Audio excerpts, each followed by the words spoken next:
The Death and Life of Marsha P. Johnson, released in 2017, is currently streaming on Netflix. Marsha P. Johnson was one of the most famous transgender drag queens in New York City history and practiced her art of deception long before the concept was anywhere near acceptance. Born Malcolm Michaels in New Jersey, she left for New York City in the mid-1960s and found her niche among the colorful street people of the era.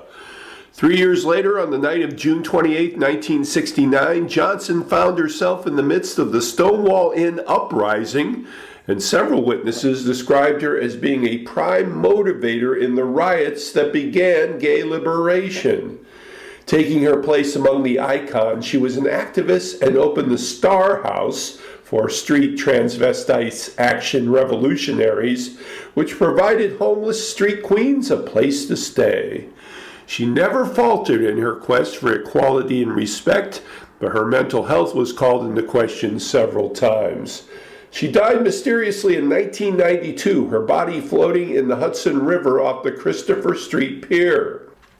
The police ruled it a suicide, but in the 2010s, an advocate named Victoria Cruz, a drag queen in the same era as Johnson, reopens the case, which is a centerpiece of this documentary by David France, whose first film was the AIDS history, How to Survive a Plague.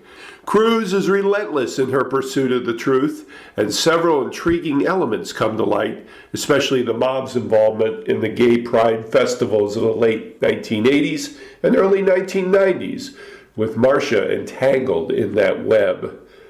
In a sense, the whole mystery is like the definition that Marsha gave for the P in her name.